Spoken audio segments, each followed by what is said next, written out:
โมพุทธายะสิทธังนะโมพุทธายะสิทธัง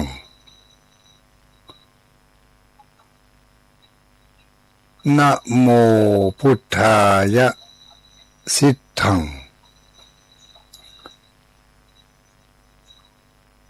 อิระจาคตะละสาอิระจาคตะละสาอิระจาคตะละสา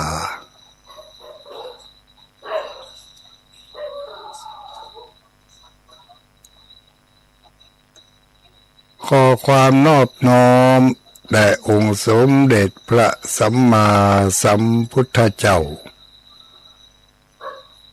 ขอน้อมอภิวาทแด่พระสัทธรรมเจ้าขอน้อมนมัสการแด่พระอริยสังฆเจ้าขอถวายความเคารพมาอย่างท่านพระคุณเจ้าท่านเจ้าคณะพระสังฆาธิการท่านครูบาอาจารย์พระสงฆ์องค์สังฆเจ้าทุกรูปทุกตนทุกองค์เจริญสุขเจริญพรอรุณสวัสดิ์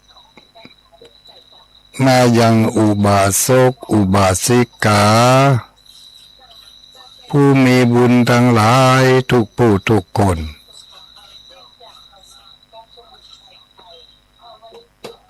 ในโอกาสต่อไปนี้ 6 โมงถึง 7 โมงโดยประมาณทุกวันเรามาปะกันที่สถานีวิทยุแห่งนี้ที่เวียงป่าเป้าแม่สวยวังเหนือรับฟังได้ที่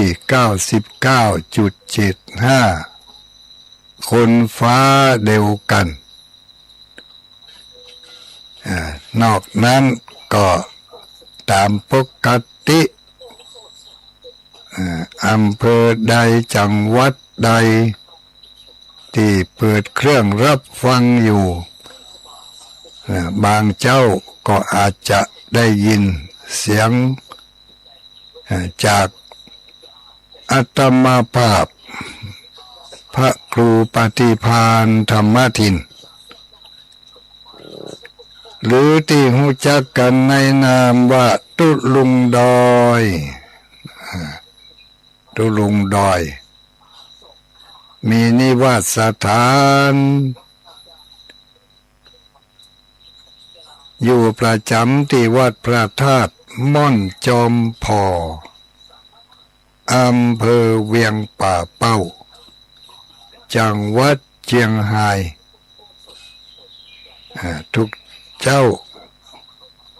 ที่สถานีวิทยุ 99.75 คนฟ้าเดียวกัน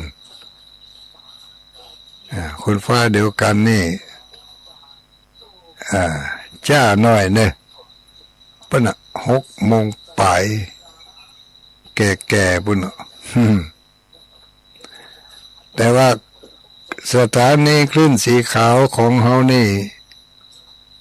6 โมงสักนาที2 นาทีเนาะอันนั้นก็ได้ยินได้ฟังกันแล้วก็ บางเจ้าเนอะบางเจ้าก็บ่ได้ยินบางเจ้าก็จะมีท่านพระคุณเจ้าตนอื่นลูกอื่นเปิ่นมาดำเนินรายการแต่บางเจ้าถ้าเปิ่นบ่ได้เข้าในบ่ได้เข้ารายการตัวลุงก็เข้ามาแทนเปิ่น อย่างมาเจ้าวันนี้เจ้าวันอาทิตย์เจ้าวันนี้วันอาทิตย์ที่14แล้วนะญาติโยมทั้งหลายวันอาทิตย์ที่14เดือนมิถุนายนตรงกับเดือนทางจันทรคติก็วันนี้เดือนแฮม14ค่ำพร่ำว่าเป็นวันพระวันศีลใหญ่ศีลหลวงศีลเดือนดับเนาะ เดือนดับแล้วเดือนเก้าหมดเดือนเก้าหมดยุดสิ้นสุดตึกวันนี้ต่อไปก็จะเป็นเดือน10เดือน10เข้ามาแล้วเดือน10จะเข้ามาแล้วเนอะเดี๋ยวนี้เดือนเก้าอยู่วันนี้ยังเป็นวันเดือนเก้าสุดท้ายแล้วตึกวันนี้แล้วก็วันนี้เป็นวันพระวันศีลใหญ่ศีลหลวงศีลเดือนดับเป็นในวันเดือนเก้าดับเดือนเก้าดับคู่เดือนเก้านี่มันเดือนขี้ดับคู่ก็คือดับ14เลข14นี่เป็นเลขคู่เดือนเก้าดับคู่ดับ14ค่ำวันนี้ เป็นวันประเพณีส่งน้ำพระธาตุกันหลายวัดหลายวาอยู่เนอะหลายวัดหลายวาทางลำพูนพุ่งก็วัดสมณะเนอะทางดอยสะเก็ดนี่ก็มีที่วัดแม่ห้องไข่วัดแม่ห้องไข่น่าจะถ่ายทอดแล้วนะวัดแม่ห้องไข่เนี่ยคงจะคาดข้องทางเทคนิคอย่างใดอย่างหนึ่งเนาะทีมงานถ่ายทอดไปพุ่นแล้วนี่อย่างดักปิ้งไปเหีย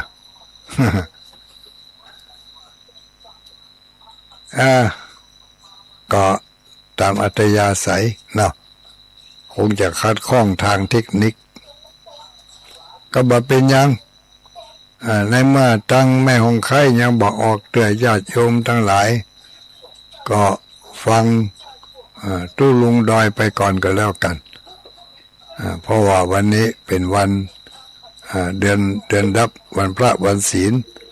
ศรัทธาญาติโยมเพิ่งก็จะมาวัดมาว่ากันที่เคยฟัง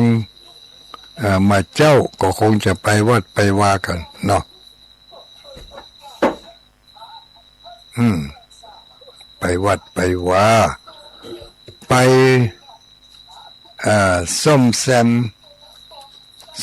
มศีลไปซ่อมแซมศีลต่อเติมเสริมศีลของเราไปไหว้พระโดยลูกเนาะไปไหว้พระไปใส่ขันดอกพร้อมแล้วก็จะได้กล่าวคำสมาทานเบญจศีลบางพ่องก็รับอุโบสถศีลนี่น่าจะรับกันตั้งแต่ตะวันละเนาะวันนี้ก็มารับรักษาอุโบสถศีลกันวันหนึ่งคืนหนึ่งอุโปสถะพุทธปัญญาตังเป็นศีลที่พระพุทธเจ้าบัญญัติขึ้นส่วนเบญจศีลนั้นเป็นศีลที่มีอยู่ประจำโลกนี้แล้วมีก่อนพระพุทธเจ้าก่อนนะศีล5นี่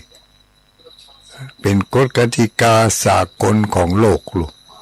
ของมวลมนุษย์ที่มีความเจริญแล้วมีความเจริญเนาะก็รักษาศีลเพราะว่าศีลทั้ง5นี่เป็นพื้นฐานแห่งคุณงามความดี ของมวลมนุษยชาติทั้งหลายถ้าหากว่า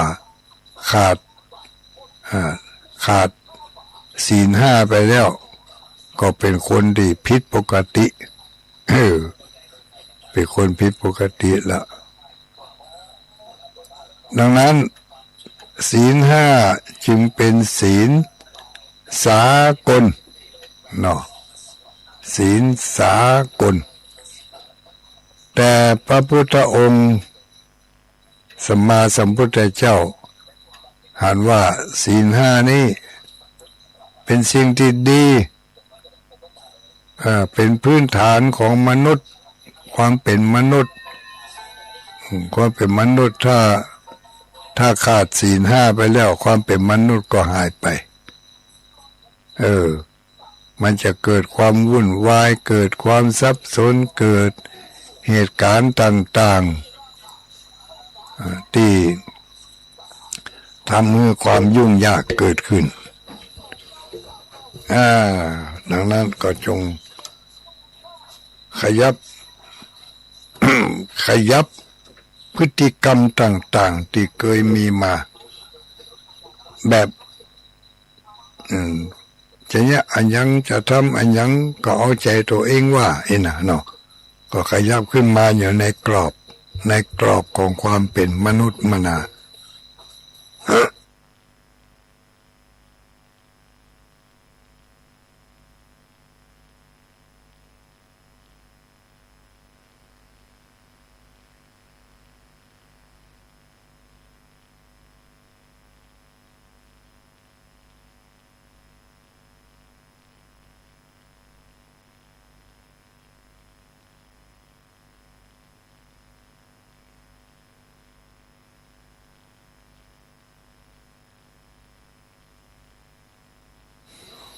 โอ้ขอสุมาอภัยนะ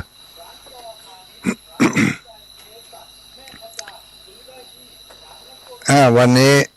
วันเดือน9ดับวันพระวันศีลใหญ่ศีลหลวงเนอะบ่อุ้ยไม่อุ้ยคนหนุ่มคนกำทั้งหลายเคยไปวัดไปว่าเป็นประจำวันนี้ก็ไปบางวัดมีประเพณีส่งน้ำพระธาตุที่วัดใกล้ๆเขานี่ก็มีวัดแม่หงไข่เนาะตำบลแม่โป่งอำเภอดอยสะเก็ดขณะนี้ก็คงจะเตรียมเนื้อเตรียมตัวกันศรัทธาญาติโยมส่วนหนึ่งก็ไปตานขันข้าวขันน้ำหมู่เฮาตั้งหลายที่อยู่ตั้งบ้านตั้งจองที่บ่ได้ไปวัดยังมาเจ้านี่เตือก็ไม่เป็นไรเราเอาวัดมาไว้ในบ้านเอาวัดมาไว้บ้านมาไว้ที่สถานีวิทยุนี่แล้วก็สดับรับฟังกันไปข้อเตือนจิตสกิจใจทุกวันทุกเช้าทุกเจ้าการเข้ารายการในรายการธรรมะรับอรุณที่สถานีของเฮานี่ทุกวันทุกเจ้านี่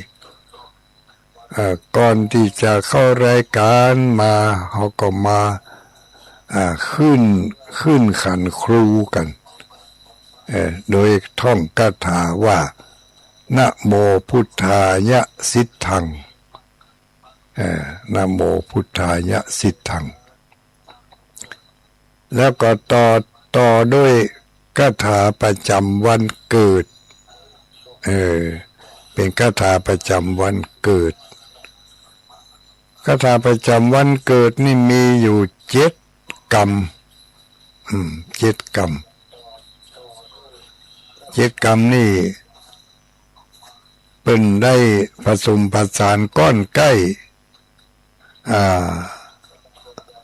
เอาในบทอิติปิโสพุทธคุณนี่นะอิติปิโสภะคะวะอะระหังสัมมาสัมพุทโธ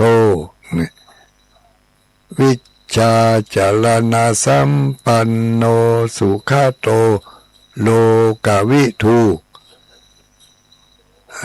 อันเนี้ยจนจบจนจบพุทธังจบภควาติเนาะทุภควาติ แล้วเป็นเอามาเป็นคาถาประจำวันเกิดได้เอามา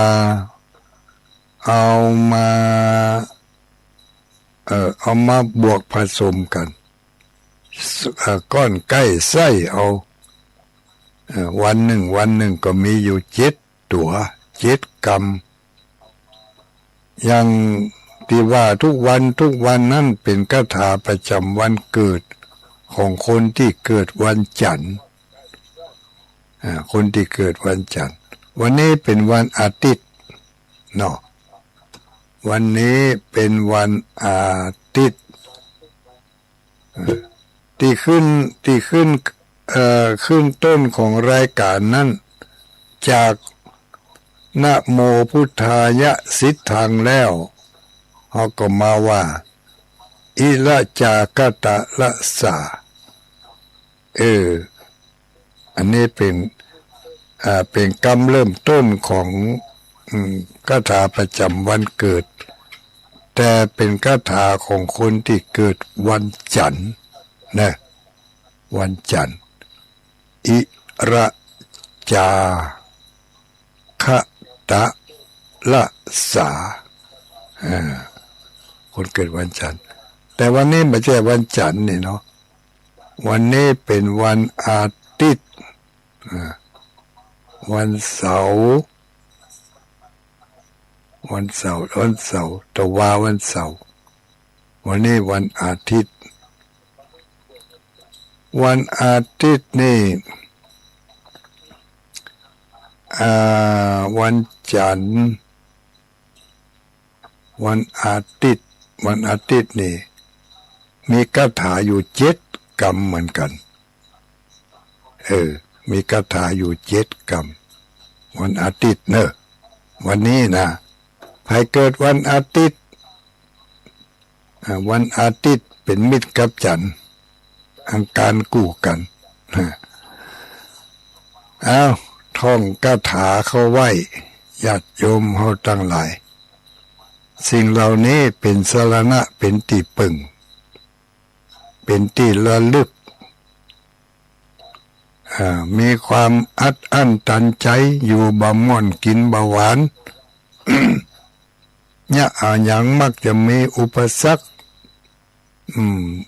บาลาบลื่นเดี๋ยวก็ลุ่มดอนเนาะแวบปองบัดเต็มเม็ดเต็มหน่วยอย่างนี้เป็นต้นเป็นปิ้วเป็นแมงนี่นะอันนี้หมายถึงจิตใจนะจิตใจที่มันบ่สบายเขาก็หาทาง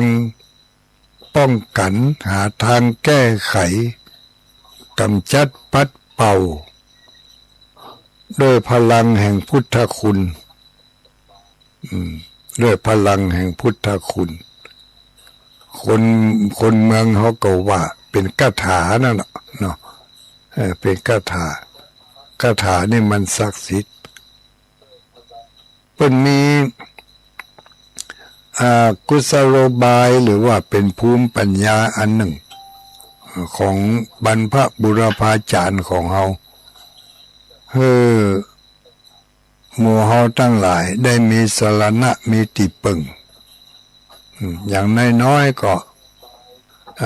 เอาเป็นอาวุธประจำตัวประจำกายประจำใจเป็นเกราะป้องกันเป็นเกราะเป็นเสื้อป้องกันตัวป้องกันใจเมื่อมันเกิดความวุ่นวายวกวนหรือเกิดความอัดอั้นนักอกนักใจเมื่อใจดีแล้วอย่างอื่นอย่างไกลมันก็จะพลอยดีไปตัว ดังนั้นทุกวันเป็นจึงมีคาถาประจำวันมีคาถาประจำวันแล้วก็บ่าปอยังมีพระประจำวันเกิดเอาไหว้สาแถมตัวมีพระประจำวันเกิดบางคนมีพระประจำวันเกิดแต่บ่มีคาถาท่องไม่ได้ไปเฮียนเอาไว้ว่าคาถาปูจาพระประจำวันเกิดนั่นว่าจะได้มันมีแบบฉบับย่อแล้วก็ฉบับเต็มพระคาถาประจำวันเกิดนี่นะปูจาประจำวันเกิดเนี่ยมีไว้ญาติโยมทั้งหลายโดยเฉพาะอย่างยิ่งในช่วงเนี่ยมันจะมีเหตุการณ์ที่บ่คาดฝันเกิดขึ้น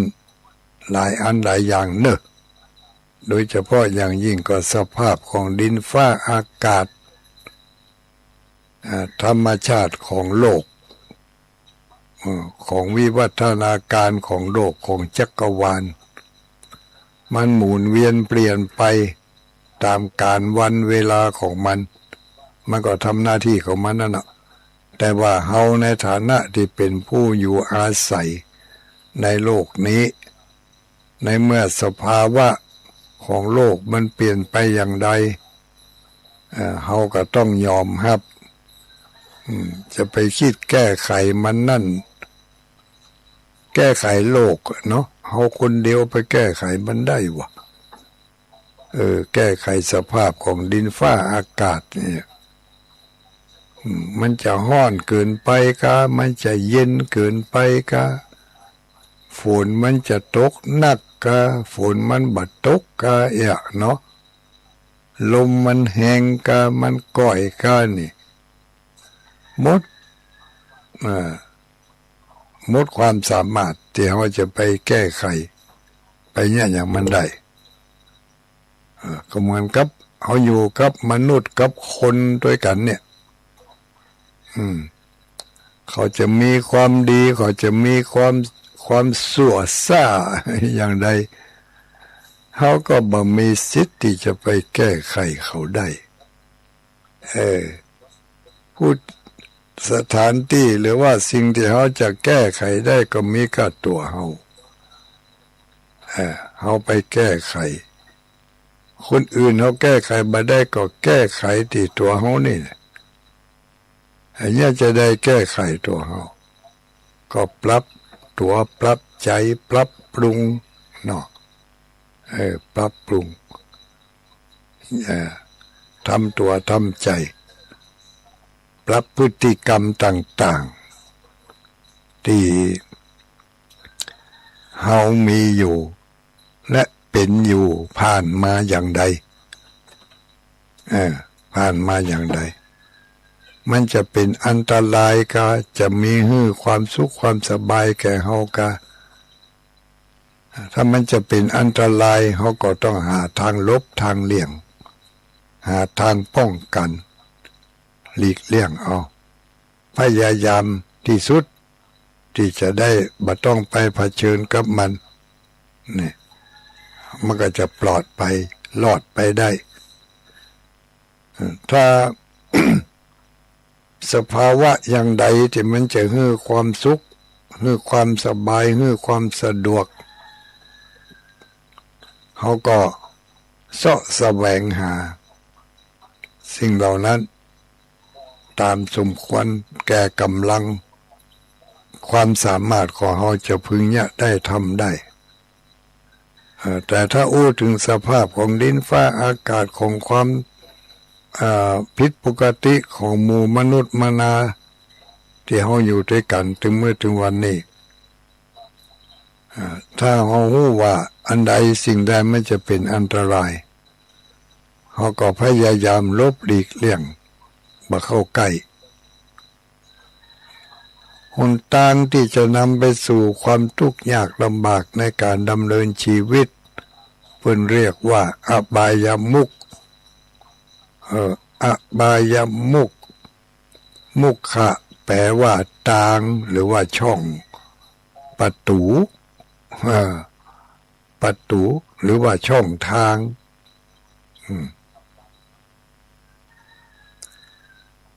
ช่องทางใดนำไปสู่ความเสื่อมความล่มจมช่องทางนั้นเป็นเรียกว่าอบายมุขเขามาเดินเข้าไปสู่ทางอบายมุขพยายามลบหลีกแล้วก็มาดำเนินทางเส้นสัมมาทิฏฐิสัมมาอาชีวะสัมมาอาชีวะการเลี้ยงชีวิตการเลี้ยงชีพความเป็นอยู่ในทางที่ถูกต้องตามศีลตามธรรมตามศีลตามธรรมถ้าไปอยู่ตามศีลตามธรรมมันก็นำมาซึ่งความทุกข์ความลำบากความทรมานเฮามีความเป็นอยู่เป็นมาแล้วหลายขวบหลายปีก็อยู่กันมาอย่างนี้มีความสุขผ่องมีความทุกข์ผ่องแต่เฮาก็ไขว่คว้าใฝ่ฝันอยากจะได้ความสุขขึ้นไปยิ่งกว่านี้ถึงเมื่อถึงวันนี้เฮาก็มีความสุขอยู่นะไม่ใช่ว่ามีความทุกข์ตลอดเป็นไปตามธรรมชาติมีความสุขผ่องมีความทุกข์ผ่องที่บ่ไปถลำเข้าไปอยู่ในวงเวียนของความทุกข์ตลอดก็แสดงว่าเฮานี่ใช้วิถีชีวิตแบบเข้าออกระวัง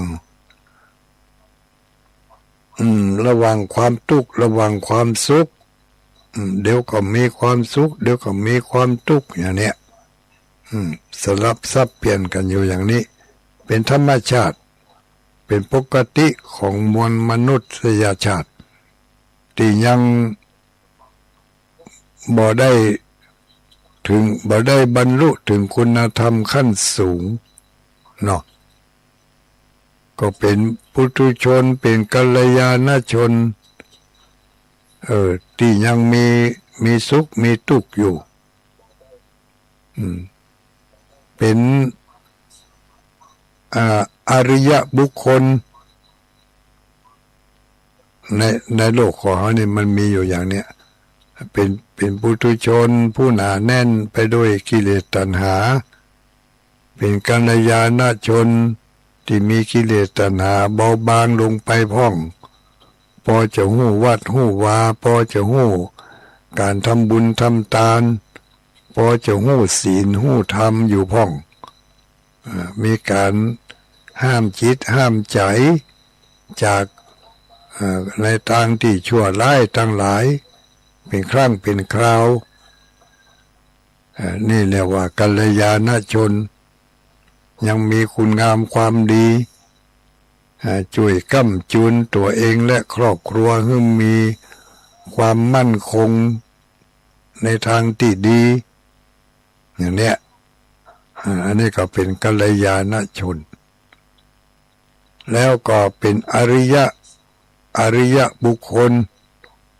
อันนี้ก็ก้าวสูงขึ้นไปมีการปฏิบัติตามศีลตามธรรมขององค์พระสัมมาสัมพุทธเจ้าหู้จักลดละปล่อยวางกิเลสตัณหาที่มันเกาะกลุ่มมาลุมมาเล่าอยู่ในตัวในใจของเฮานี่มาเมินนานเฮาหู้จักวิธีถอดวิธีถอนวิธีปลงวางบ่ยึดติดบ่ยึดมั่นจนเกินไปปลงจะมันเถอะกะเนี่ยตามใจมันเถอะหรือมาอ่านก็มันตึงอย่างอ่านน่ะเหรอ มันตึงอย่างอ่านนะมันตึงใจอย่างอ่าน เนี่ยถ้าเข้าใจแล้วก็ปรุงวางได้อย่างอีในเรื่องของโลภะโทสะโมหะเพิ่นก็เรียกว่าเป็นอริยบุคคลก้าวขึ้นไปจากกัลยาณชนก็เป็นอริยชนอริยชนนี่เพิ่นมีเป็นขั้นของเพิ่นขั้นโสดาบันขั้นสกทาคามีขั้นอนาคามีมาจนถึงขั้นสุดท้ายคือขั้นพระอรหันต์เมื่อเป็นพระอรหันต์แล้วก็คือสิ้นสุดของการศึกษาสิ้นสุดของการปฏิบัติศีลปฏิบัติธรรมมันตึกหันแล้วสิ้นสุดของการเล่าเรียนนะถ้าเป็นการเรียนก็คือจบหลักสูตรเป็นหลักสูตรของชีวิตหลักสูตรของความเป็นมนุษย์ของเป็นสัตว์ทั้งหลายไปสิ้นสุดเอาตีพระอรหันต์เนาะถ้าได้สำเร็จเป็นพระอรหันต์ก็เหมือนกับหมู่ที่ไปเรียนศึกษาในมหาวิทยาลัยจบแล้วกี่ปีก็แล้วแต่หลักสูตรที่ตัวเองได้ไปเรียนเมื่อจบก็รับปริญญาได้เลยนะเนาะแต่ว่าการศึกษาในพระพุทธศาสนานี่มีศึกษาอยู่3 ทาง3 ทางศีลสิกขาจิตตสิกขาปัญญาสิกขา3 ทางนี้ศึกษาเรื่องศีลศึกษาเรื่องจิตแล้วก็ศึกษาเรื่องปัญญาศีลสมาธิปัญญาถ้าครบ ศึกษาจบเข้าใจเนี่ยได้ก็เป็นอันจบหลักสูตรก็คือจบปริญญานั่นเองถึงวันนี้หมู่เฮาทั้งหลายยังกำลังเป็นเด็กอนุบาลอยู่ลูกกำลังหัดเขียนหัดเขียนหัดวาดรูปหัดอ่านเนาะถึงหมดอ่ะนะถึงผู้ที่กำลังเผยแผ่เนี่ยก็เหมือนกันละยังกำลังหัดอยู่ลูกไม่ใช่อริยบุคคลตัวรู้เนี่ยเป็นคนธรรมดาเนี่ยทุกเจ้าก็เป็นทุกเจ้าธรรมดานี่แหละก็ยังมีโลภะโทสะโมหะอยู่แต่ดีอยู่น้อยที่ว่าได้ไปศึกษาได้ไปหู้วิธีว่าเนี่ยจะได้โลภะโทสะโมหะมันจะลดหย่อนผ่อนเบาลงไปได้พ่องเมื่อหู้วิธีแล้วตัวเก่าก็เอามาลองฝึกหัดดูลองฝึกหัดแล้วก็ฝึกหัดคนเดียวก็จะบ่มีกู้มีเปื้อนธรรมะก็ชวนญาติโยมทั้งหลายฝึกหัดไปตัวจะได้มีกัลยาณมิตรจะได้มีเพื่อนร่วมเดินทางไปด้วยกันในเส้นทางที่ถูกต้องเนาะอย่างวันนี้วันพระวันศีลไปวัดไปวาก็ใส่ขันข้าวตอกดอกไม้ไปวัดอย่าลืมนะอย่าลืมใส่ขันข้าวตอกไปในวันพระวันศีลบอกลูกสอนหลานตัวเอาข้าวตอกดอกไม้ไปอย่าไปแบมือไป ให้มีสิ่งติดไม้ติดมือไปสิ่งเหล่านั้นเป็นสื่อที่จะนำเข้าไปสู่พระธรรมโดยการไปสมาทานศีลขอศีลที่ทุกเจ้าไปประกาศปฏิญาณตนทุกเจ้าที่ปันศีลนั่นก็ไม่ใช่ว่าจะเป็นพระอริยบุคคลเหี่ยมดเหี่ยเสี่ยง บางตนก็อาจจะเป็นอยู่เป็นพระอริยบุคคลบางตนก็ยังเป็นปุถุชนเหมือนเดียวกันนั่นนะกับชาวบ้านนั่นนะแต่ว่ามันเพศมันแตกต่างกันแต่เป็นทุเจ้านี่ก็เป็นเรียกว่าเป็นสมณะเพศก็คือการนุ่งห่มเปลี่ยนไปแล้วก็มีข้อวัดปฏิบัติขยับตัวเองสูงขึ้นจากคฤหัสถ์วิสัยขึ้นมาเป็นสมณะวิสัยเป็นสมณะจากเจ้าบ้านก็มาเป็นนักบวชเนาะนักบวชนักพรตผู้ปฏิบัติตามคำสั่งคำสอนของพระศาสดาแล้วก็ ไปขอสมาทานเบญจศีลอุโบสถศีลทุกเจ้าเพิ่งก็จะปันศีลให้เขาก็เอาศีลนั่นมารักษาอย่างเนี้ยก็เป็นปุถุชนเหมือนกันเนี่ยแต่อยู่ในคนละภาวะคนละภาวะเจ้าบ้านก็เป็นภาวะของฆราวาสพระสงฆ์องค์สังฆเจ้าก็เป็นภาวะของสมณะแล้วก็ไปศึกษารับฟังนำธรรมคำสอนพระสงฆ์องค์สังฆเจ้าเป็นผู้เฮียนหู้เนาะ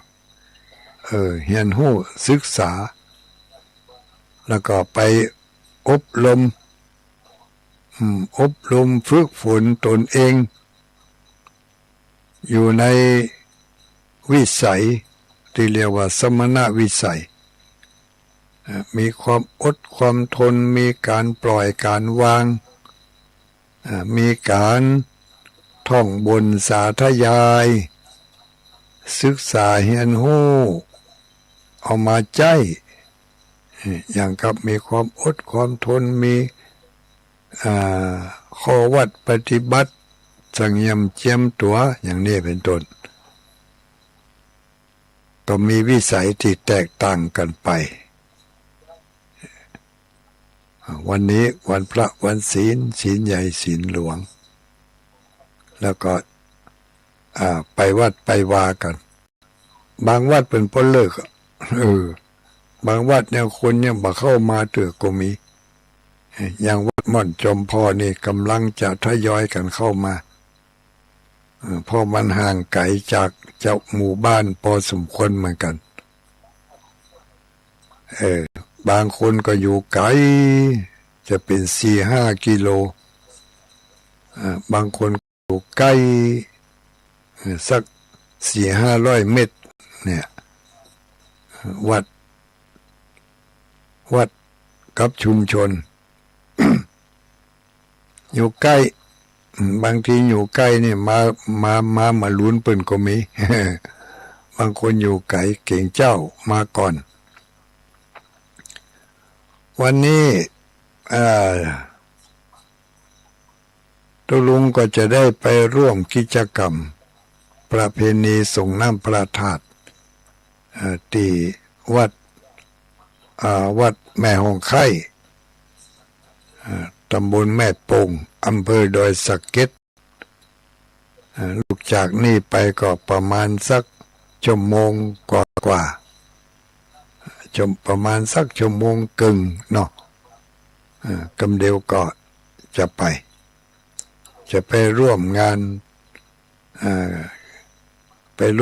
ประเพณีส่งน้ำพระธาตุไปยื้อไปใจพักพวกเปื่อนฝูงเนาะแล้วก็ไปยื้อไปใจศรัทธาญาติโยมที่อยู่ตามกิมตามใกล้ไปเนอะเสียงพดไปถึงปุ้นอวัยมาเจ้าเนี่ยไปถึงพี่น้องญาติโยมหลายจังหวัดอยู่เนอะปุ้นไปแถวเมืองแปะเมืองนานบนนั้นมาเจ้าเนี่ย มาแจกาที่เวียงปะเป้านี่ทีเดียวเนาะประเพณีน้ำประทาดอยู่ใกล้ไหนก็ไปหั่นเนอะอยู่ใกล้ไหนไปหั่นสะดวกสบายถ้ามีความผูกพันเสื่อมสัมพันธ์ทำไมตรีกันก็ไปยื้อไปพอไปกอยไปมาหาสู่กันพ่องไปเชื่อมน้ำคิดน้ำใจกันเอาข้าวตอกดอกไม้ไปเอาอาหารการกินไปเอาจตุปัจจัยไปตามกำลัง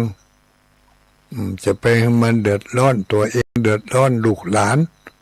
เดือดร้อนตัวเก่าก็จะได้บุญนักบุญหลายถ้าชวนเขาแล้วละเอกละอ่อนเขาไปส่งได้ก็ให้เขาไปถ้าเขาไปส่งมาได้ก็บ่ต้องไปขยันขยอเดี๋ยวมันจะเกิดบาปขึ้นมา ก็เองแต่ว่าบ่ไปไม่อุ้ยก็ได้บ่มีเวลานี่จะฟังไปหั่นไปนี่ก็แล้วแต่เขาว่าถ้าอ่านเขาก็โอ๊ตเอาเนี่ยจะไปฝ่าฝืนขับรถไปคนเดียวเนอะสภาพร่างกายอย่างต่างๆมันบ่เหมือนแต่ก่อนนะกึดเอาง่ายๆก็แล้วกันแม้แต่จะถอดรองเท้าเข้าไปในห้องนี่มันก็ถอดยากแล้วนะจะสวมรองเท้าก็ซุบเป็ดไปเป็ดมาอยู่นั่นน่ะเต้าอี้ก็ตึงลำบากแล้วเราจะไปขับรถขับรางแต่บางทีใจมันกึดได้แต่มือมันบ่ไปตามนั่นตีนมันบ่ไปตามนั่นประสาทการสั่งงานสั่งการมันจ้าลงเครื่องจักรเครื่องยนต์มันเวยเหมือนเดิมนั่นแหละแต่ว่าการควบคุมที่เขาจะไปควบคุมมันจ้าลงการตัดสินใจจ้าลงการสั่งการให้มือให้เท้าทำงานจ้าลงบัดตันกับเหตุกับการเราจะเกิดอุบัติเหตุเพศภัยเป็นอันตรายก็จะลำบากกับผู้ที่เกี่ยวข้องกับเฮาธรรมะก็บ่มีไผลูกหลานนั่นน่ะแทนที่จะได้ดิบได้ดีก็จะได้มาจมบุ่มอยู่หั่นน่ะบ่ฮู้จักแล้วบ่ฮู้จักยั้งเพราะเขาเป็นต้นเหตุดังนั้นก็ฮุกกรรมเหียเนาะฮุกกรรมฟังกรรมละอ่อนให้พ่องแต่ก่อนนี่ละอ่อนฟังกรรมเฮาลูกเฮาเป็นคนเฒ่าคนแก่ผู้รักผู้ใหญ่ละอ่อนเชื่อฟังคนใหญ่ก็เนี่ยเมื่อเดี๋ยวนี้เฮาพ้นจากการเป็นผู้รักผู้ใหญ่มาแล้วเป็นผู้เฒ่าผู้แก่ เป็นผู้เฒ่าผู้แก่ก็ต้องฟังกรรมละอ่อนธรรมะกันนี่ฟังกรรมหมู่เป็นหมู่ที่มีหน้าที่ในการพอคอยดูแลเฮาเนาะแต่ก่อนเฮาดูแลเขาต้องฟังกรรมเฮาเดี๋ยวนี้เขาดูแลเฮาเขาก็ต้องฟังคำเขาจะให้จะดีจะทีจะห่างอย่างได้ก็อดเอาเนาะไปให้มันเขาได้ลำบากใจไปร่วมกันไปได้ก็ไปบ่ได้ก็นั่งอยู่กับบ้านกับจองก็ระลึกกึดตึงหาเอาระลึกกึดตึงหาเอาน้อมจิตน้อมใจสักการะบูชาที่แน่ๆวันนี้จะปั่นคาถาวันเกิดของคนเกิดวันจันทร์ของคนเกิดวันอาทิตย์เกี่ยมกันแล้วมาเกี่ยมกันแล้วเนาะตั้งแต่เจ้าละบอกไว้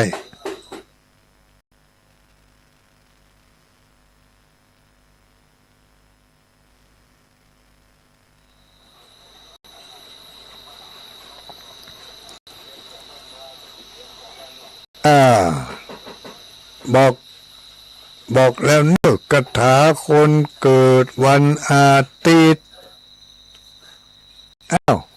ตรียมตัวสมุดดินสอปากกาจดไว้แต่ว่าเนี่ยบอกคาถาคนเกิดวันเสาร์เนาะวันนี้วันติดเนอะอ้าวตัวที่หนึ่งนี่อ่างสระคาถาคนเกิดวันอาทิตย์ตัวหนึ่งอ่างสระตัวที่สองวิทย์วิทย์วิทย์วิทย์นี่วอแหวนสระอีชอช้างวอแหวนสระอีชอช้างอ่านว่าวิทย์ตัวที่สามนี่สุสอเสือสระอุสุแล้วเนาะสุตัวที่หนึ่งตัวที่สองวิทย์ตัวที่สามสุ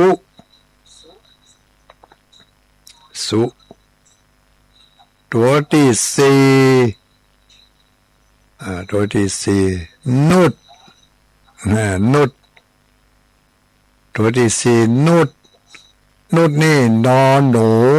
สระอุสอเสือนอนหนูสระอุสอเสือ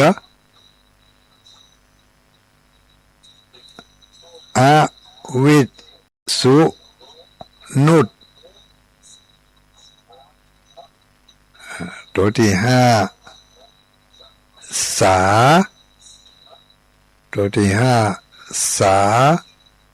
สอเสือสระอ่านว่าสาได้ห้าตัวแล้วนะนับพอหรอวิทสุนุดสาต่อไปตัวที่หกนี่อ่านว่านุดเขียนว่านอนหนู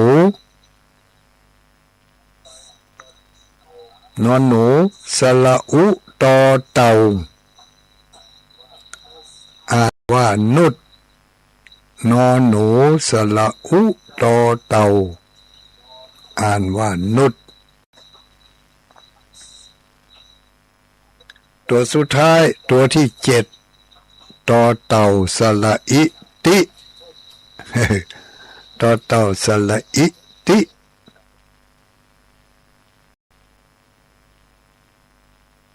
รวมแล้วเจ็ดตัวญาติโยมทั้งหลาย7 ตัว7 กรรมคาถาประจำวันเกิดของคนที่เกิดวันอาทิตย์วันนี้เป็นวันอาทิตย์นะอวิชชาอวิสุนุสานุติอ่านว่าอวิสุนุสานุตินี่คาถาประจำวันเกิดคนเกิดวันอาทิตย์ท่องเข้าไว้เป็นที่จังเป็นที่เปิ่งเป็นที่บำรุงเป็นที่ปรับปรุงจะเป็นปุ๋ยของจิตใจก็ได้เป็นยาบำรุงฮอร์โมนก็ได้นี่ใจได้พาดนะเนี่ยฮอร์โมนของใจลูกเขาฟังทางสถานีวิทยุเป็นขายยาฮอร์โมนหลายอันหลายอย่างลูกฮอร์โมนมันลำไยฮอร์โมนข้าวฮอร์โมนพืชผักเป็นปุ๋ยใจเป็นปุ๋ยอย่างต่ออย่างสถานีวิทยุของเขาเนี่ยเปิ่นแนะนำปุ๋ยแนะนำอาหารเสริมทางร่างกายผิวพรรณหน้าตาสุขภาพเปิ่นก็แนะนำอาหารเสริมทางร่างกาย ผิวพรรณสุขภาพเนาะถ้าอาหารเสริมต้นไม้เพิ่งก่อนแนะนำบอกกล่าวนำเสนอให้เราทั้งหลายเจ้าเกษตรกรทั้งหลายอันนี้เราเป็นเจ้าพุทธเรามีอาหารเสริมใจเสริมจิตเสริมใจเสริมพลังแห่งบุญเอามาแนะนำกันเมื่อเจ้าไปถามตุลุงตุลุงวัดเหนือวัดใต้เป็นอาหารเสริมนะนี่นะบ่ต้องไปเตะบ่ต้องไปแปะมันกินเข้าไปถึงดุนเนี่ยแกะซองออกมาก็กินได้เลยอวิสสุนุสสานุตตินี่อาหารเสริมของคนที่เกิดวันอาทิตย์แล้ววันอื่นแล้วเกิดวันอื่นแล้วว่าได้ก็ได้อยู่ก็บ่มีอย่างนะก็ทำได้เสริมได้เนาะอวิสสุนุสสานุตตินี่เป็นอาหารเสริมหรือว่าเป็นคาถาประจำวันเกิดของคนที่เกิดวันอาทิตย์วันอาทิตย์เป็นมิตรกับจันทร์วันนี้เป็นวันอาทิตย์ท่องคาถาเข้าไว้มันจะจิตใจมีความเข้มแข็งมีความเข้มแข็งจิตใจมีที่จังที่ปึงว่าอันเถอะมีเกราะป้องกันใจวันนี้อย่าลืมเนอะไปวัดไปวากัน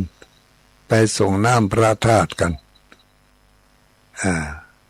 เดี๋ยวก็7 โมงป่ายนี่ตุลุงก็จะออกเดินทางจะไปร่วมงานประเพณีส่งน้ำพระธาตุที่วัดแม่หงไข่ก็จะพาญาติโยมทั้งหลายไปเอามือไปสายมือไปร่วมบุญต่างถิ่นต่างตีเนาะเพิ่นถึงว่าเกิดเหือหลายตามาเข้าหลายไหบักกันบอยากอวิสสุนุสสานุตติคาถาประจำวันเกิดคนที่เกิดวันอาทิตย์การท่องคาถาบทนี้อย่างน้อยๆละหกจบ6 รอบถ้าขึ้นมาได้นะถ้าขึ้นมาได้ก็ท่องให้มันได้6 กำ6 เตืออวิสสุนุสสานุตติอันนี้เตือ1อวิสสุนุสสานุตตินี่เตือที่2นี่เป็นฉบับย่อๆของคนที่เกิดวันอาทิตย์วันนี้เป็นเจ้าของวันอาทิตย์วันพรุ่งนี้ก็เจ้าของวันจันทร์เจ้าวันจันทร์คาถาคนเกิดวันจันทร์ก็มีเนี่ยมีต่อไปมีตั้ง8 วันก่อนนะเนี่ยก็ว่ากันไปทุกวันก็แล้วกันเขียนหรือยังเรียบร้อยเนาะทบทวนดูทบทวนกันก่อนอวิสสุนุสสานุตติท่องคาถาเข้าไว้ก่อนที่จะท่องคาถาประจำวันเกิดนี่ก็เพิ่นเรียกว่าอย่างเพิ่นเรียกว่าขึ้นขันตั้งหรือว่าปูจาครูน้อมนมัสการครูบาอาจารย์ให้ก่อนโดยการท่องว่านะโมพุทธายะสิทธังนี่ขอให้คาถาของข้าพเจ้าจงศักดิ์สิทธิ์จงมีความศักดิ์สิทธิ์อันนี้แปลตามคุ้มตามเกลือนี่นะ ไม่ได้แปลตามตัวแปลตามความเข้าใจเป็นคุ้มเป็นเครือไปบุญแปลเอาเป็นแปลที่มันเป็นเครือขึ้นก้างอันเนี้ยแปลแบบเนี้ยนะโมพุทธายะสิทธัง ขอกถาของข้าพเจ้าจงมีความศักดิ์สิทธิ์นะโมพุทธายะสิทธังต่อไปก็ท่องเลยอวิสุนุสานุติ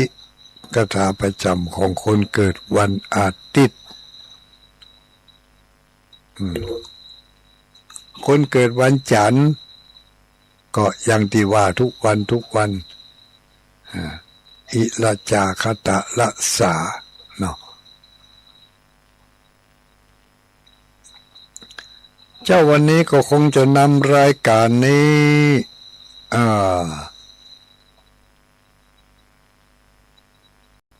จากลาญาติโยมทั้งหลายไปก่อนจะคืนเวลาให้ตั้งสถานดีเปิดเพราะว่าตุลุงก็จะมีธุระภารกิจที่จะออกเดินทางรถประมาณอยู่นี่ท่าละบ่เดี๋ยวนี้มุติโยเตรียมตัวจะไปด้วยกันก็